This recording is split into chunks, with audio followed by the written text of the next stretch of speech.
Hello दोस्तों, स्वागत है आपका मेरे YouTube चैनल पे। आज मैं आपको एक सच्ची घटना पे आधारित कहानी सुनाने वाली हूँ। अब आप कहेंगे कि मैं कहानी कब से सुनाने लगी, तो आज ही मेरा मन हुआ कि आपको ये जानकारी देने से पहले इस कहानी के बारे में तो पता होना चाहिए। बात कुछ दिनों पहले की है, जब हमारी प्रधानमंत्री मातृवंदना योजना की जो पुरानी वेबसाइट थी pmmy.cas वो काम कर रही थी। उस टाइम पे 2 साल पहले लगभग एक गर्भवती महिला का आवेदन मातृवंदना के लिए भरा गया था, पर उस गर्भवती महिला का जो नाम है वो करेक्शन क्यू में चला गया था, क्योंकि आधार से उनका नाम मैच नहीं हो रहा था। हितग्राही ने आधार सेंटर के बहुत चक्कर लगाए, उसके बावजूद उन्हें समझ नहीं आ रहा था और ना ही हम लोगों की समझ में आ रहा था कि अब इनका सुधार किस तरह से किया जाए। 2 साल तक का उनका नाम करेक्शन क्यू में ही रहा। अब इस स्थिति में हमें कैसे निपटना था, हम क्या करते, इसके लिए मैंने इस तरह से ये काम किया था।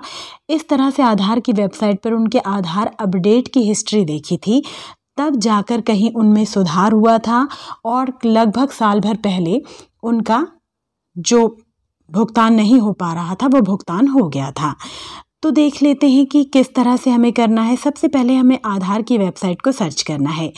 UIDAI करके गूगल क्रोम पे मैंने डाला और इसे सर्च किया। इसके बाद देखिए कुछ इस तरह का पेज यहाँ पर ओपन हो गया। ये देखिए, सबसे पहले जो ये नज़र आ रही है वेबसाइट, इसे हम टच कर लेंगे और यहाँ से हमारी आधार की वेबसाइट ओपन हो जाएगी। यहाँ से हमें भाषा का चयन करना है। जिस भी भाषा में आप कंफर्टेबल हो वो भाषा का आप चयन करें। तो हम इंग्लिश में कंफर्टेबल हैं, इसलिए हम इंग्लिश में चयन कर रहे हैं। चाहें तो आप हिंदी में भी चयन कर सकते हैं, या जो भी आपके क्षेत्र की भाषा हो। तो हमने यहाँ पर इंग्लिश का चयन कर लिया, सॉरी। इसके बाद देखिए कुछ इस तरह से यहाँ पर पेज ओपन हो गया है। तो यहाँ देखिए, ये unique identification authority of India हमारा आधार की वेबसाइट है। इसके बाद स्क्रॉल करके हम नीचे चलते हैं और ये बीच में छोटा सा ये है, इसे कट करके अलग कर देते हैं। इसके बाद देखिए गेट आधार यहाँ से हम प्राप्त कर सकते हैं। ये सारी चीज़ें हैं। तो ये बहुत सारी चीज़ें यहाँ पर काम आती है आधार से। इसके बाद देखिए ये गेट आधार वाला ऑप्शन है और उसमें बहुत सारे ऑप्शन है। इसके बाद अपडेट आधार वाला ऑप्शन है, आप इससे अपडेट भी कर सकते हैं। लेकिन हमें जो चाहिए वो चाहिए आधार अपडेट हिस्ट्री, क्योंकि हमें आधार को अपडेट नहीं करना, अपडेट की हिस्ट्री को जानना है कि हमारे जो हितग्राही हैं उनका आधार कब कब अपडेट हुआ, किस किस तारीख में अपडेट हुआ और क्या चीज़ें हैं उसमें। क्योंकि जो मैंने आपको कहानी सुनाई उसमें यही समस्या थी। आधार हितग्राही ने अपडेट कराया, लेकिन जो आधार सेंटर से उनको बार बार आधार दिया जा रहा था उसमें वो अपडेशन की चीज़ नहीं थी। एक स्पेलिंग जो थी वो उनने सुधरवाई थी या अपने आप हो गई थी, ये तो मैं नहीं जानती, लेकिन आधार में उनके नाम की स्पेलिंग थोड़ी अलग थी। एक नंबर का, एक डिजिट का अंतर था, तो वो हमने सुधारा था और उनको राशि मिल गई थी। तो देखिए इस तरह से यहाँ पे बहुत सारे ऑप्शन हैं। ये काम हम लॉगिन करके कर सकते हैं। तो ये सब देख लेते हैं हम कि यहाँ पर बहुत सारे ऑप्शन हैं, ये सारी चीज़ें कर सकते हैं। इसके बाद हम सबसे ऊपर चलते हैं और जो हमारा मेन काम है, जो हम यहाँ करने आए हैं, वो करते हैं आधार अपडेट हिस्ट्री को देखने का। तो चलिए ऊपर चलते हैं और ऊपर चल के कर लेते हैं। इस तरह से ऊपर नीचे करके आप देख सकते हैं स्क्रॉल करके। तो हमें जो है अब लॉगिन होना है। तो देखिए लॉगिन करने के लिए आपको क्या लगेगा, हितग्राही का आधार नंबर लगेगा और उनके पास मोबाइल नंबर पे OTP जाएगा। तो एक चीज़ आप उनसे बहुत ध्यान से पूछ लें कि क्या उनके आधार से उनका मोबाइल नंबर लिंक है। अगर उनके आधार से उनका जो करंट मोबाइल नंबर लिंक होगा, जो अभी वो चला रहे होंगे, तभी उस पर OTP जा पाएगा, अन्यथा OTP नहीं जाएगा। तो देखिए यहाँ पर हमें भरना है लॉगिन का। हमने ऑप्शन टच किया तो यहाँ पर एंटर आधार करना है। नीचे आपको कैप्चा लिखना है। तो देखिए आधार को हम यहाँ भर देते हैं। आधार को हम यहाँ भर ले रहे हैं। मोबाइल नंबर से जब लिंक होगा आधार, तभी ये काम हो सकता है। तो एक बार अच्छे से आप पूछ लें। इसके बाद जो कैप्चा दिया हुआ है, यहाँ पर इंटर अबाउट कैप्चा लिखा हुआ है, तो यहाँ पर हम कैप्चा को भर देते हैं। जैसा कैप्चा लिखा हो, अगर स्मॉल में लिखा है तो स्मॉल में भरें, अगर कैपिटल में लिखा हो तो कैपिटल में भरें। जैसा भी हो उसी तरह से कैप्चा हमें भरना है। देखिए जैसा मुझे यहाँ पर समझ में आया है, मैंने कैप्चा को भरा है और इसके बाद यहाँ पे सेंड OTP लिखा है। तो सेंड OTP वाले ऑप्शन को हम टच कर देंगे। तो ये मैंने सेंड OTP वाले ऑप्शन को टच कर दिया।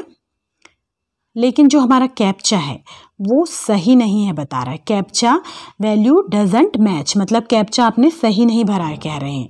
तो चलिए हम फिर से कैप्चा को भर लेते हैं, जैसा दिया है उसी तरह से भर लेते हैं।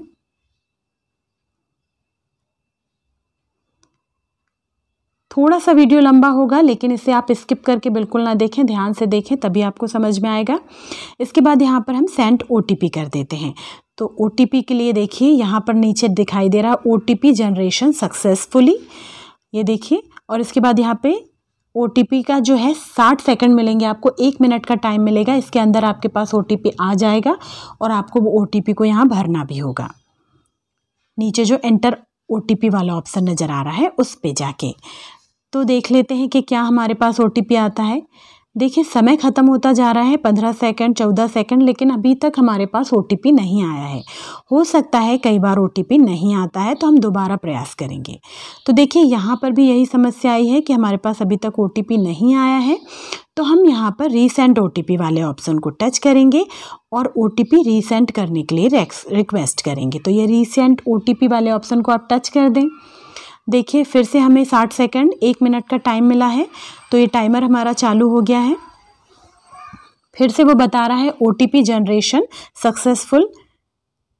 तो देख लेते हैं क्या आ गया हमारे पास OTP।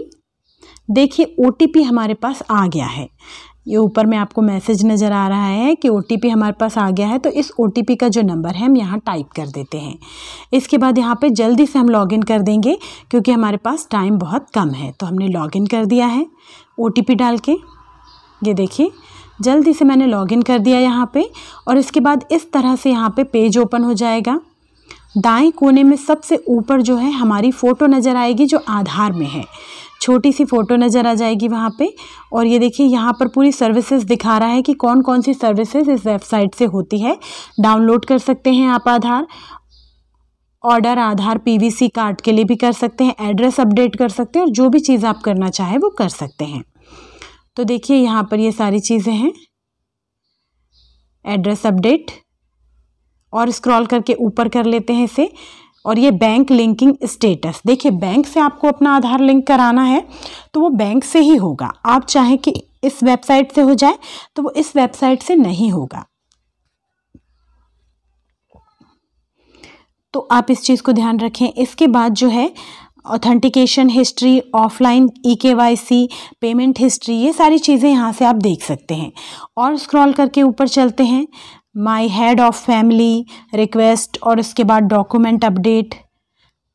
तो देखिए इसे और करते हैं, और ये जो आधार अपडेट हिस्ट्री दिख रहा है ना, इसे हम टच करके देखेंगे। देखिए ये वीडियो उन लोगों के लिए भी काम का है अगर जिन्होंने अपने आधार को अपडेट कराया और उससे संबंधित कोई जानकारी उन्हें नहीं मिल रही है, तो इसे हम टच करके भी देख सकते हैं। तो देखिए आधार अपडेट हिस्ट्री को हमने जैसे ही टच किया तो ये देखिए हमारा आधार यहाँ पे निकल के सामने आ गया। और यहाँ पर रिकॉर्ड नज़र आ रहा है 1 of 2, मतलब 2 बार यहाँ पर आधार में अपडेशन हुआ। एक बार हमारा आधार बना है और दूसरी बार उसमें अपडेट हुआ है, वो दूसरी बार अपडेट कराया गया है, तो वो 2 रिकॉर्ड दिखा रहा है। इससे ज़्यादा भी रिकॉर्ड दिखा सकता है अगर आपने उसमें बार बार कोई चीज़ अपडेट कराई हो। तो देखिए ये हम देख लेते हैं, ये एक आधार नज़र आ रहा है। सबसे ऊपर जो नज़र आएगा वो करंट का दिखाई देगा आपको, मतलब अभी का नज़र आएगा अपडेटेड आधार। उसके बाद जो नीचे पे नज़र आएंगे वो पहले के होंगे, मतलब पहले से मतलब ये है कि उनमें सुधार नहीं हुआ होगा, उसके बाद वालों में हमने सुधार कराया होगा। तो ये देखिए इस तरह से नज़र आ रहा है। ये देखिए यहाँ पर पूरा तारीख नज़र आ रही है, किस तारीख को उन्होंने अपडेट कराया। ये देखिए यहाँ पे दिखा रहा है डेट ऑफ एनरोलमेंट अपडेट, तो 12/1/2013, और टाइप न्यू, मतलब 12/1/2013 में ये आधार बना था। इसके बाद ये आधार 12/1/2013 में बना था और यहाँ पर एड्रेस कुछ और था। उसके बाद मतलब पहले का एड्रेस उसमें डला हुआ है पता। इसके बाद यहाँ पर देख सकते हैं आप, ये देख लेंगे यहाँ पर कि ये कब का है। ये देखिए 15/2/2020 में टाइप डेमोग्राफिक अपडेट किया गया था। इसमें पते को सुधरवाया था हितग्राही ने, उसका एड्रेस चेंज कराया था। तो ये 15/2/2020 को अपडेट हुआ था। तो ये दूसरा जो अपडेट है, मतलब पहला अपडेट है ये, तो ये अपडेट जो हुआ है ये दिखा रहा है कि इसमें क्या है। तो इसमें आप ध्यान से देख लें कि हो सकता है कोई स्पेलिंग गड़बड़ तो नहीं कर दी है या स्पेलिंग बदल तो नहीं दी है, क्या हुआ है अपडेशन के टाइम पे। तो इस चीज़ को बहुत ध्यान से देख लें आप, यही चीज़ हमें देखनी है और यही देखकर आप लोगों को पता चल जाएगा कि क्या गड़बड़ है। अगर कोई करेक्शन क्यू में पहुंच जाता है या कोई भी समस्या आती है आधार से रिलेटेड, अगर आपको पोषण ट्रैकर ऐप में भी भरना है और उसमें भी गड़बड़ी बता रहा है तो भी आप ये देख सकते हैं। पर हितग्राही को पता रहना चाहिए कि आप उसका आधार कर रहे हैं, क्योंकि OTP उसके पास जाएगा तो आपको उससे OTP लेना भी पड़ेगा, या उनके सामने बहुत अच्छे से करें ये चीज़। तो ये देख लीजिए, इस तरह से हमारा काम हो गया, हमें पता चल गया है कि इसमें क्या अपडेट हुआ था क्या नहीं हुआ था। तो ये देखिए पूरी जो है चीज़ें, ये वापस हमने ऊपर आ गए, हम तो बैक होके आ गए। देखिए ये छोटा सा आइकॉन ऊपर नज़र आएगा जिसमें आपका उसको टच करना है। हमें छोटा सा आइकॉन दाएं साइड में हमारी जो फ़ोटो नज़र आएगी उसको आप टच ज़रूर करें। उसे टच करेंगे तो आपका आधार कार्ड पूरा ओपन हो जाएगा और सबसे नीचे उसमें लॉग आउट वाला ऑप्शन होगा। लॉग आउट वाले ऑप्शन को आप ज़रूर टच करें, लॉग आउट ज़रूर होए, नहीं तो ये आपका जो आधार का लिंक है ये खुला रहेगा, कोई मिसयूज़ भी कर सकता है, इसलिए यहाँ से लॉग आउट होना बहुत ज़रूरी है। तो ये देखिए लॉग आउट जहाँ लिखा हुआ है इसे हम टच कर देंगे और हम यहाँ से लॉग आउट हो जाएंगे। अब जब दोबारा कभी लॉगिन करना हो आपको तब भी वहाँ पे OTP जाएगा हितग्राही के फ़ोन नंबर पे, तभी आप इसमें लॉगिन हो सकते हैं। इसी तरह की अच्छी अच्छी वीडियोस के लिए मेरे चैनल को सब्सक्राइब करें, वीडियो पसंद आए तो लाइक करें और ज़्यादा से ज़्यादा शेयर करें ताकि हमारी आंगनवाड़ी कार्यकर्ताओं का भला हो और जो भी हितग्राहियों को इससे फ़ायदा हो, सबको फ़ायदा मिले। चलिए, थैंक यू।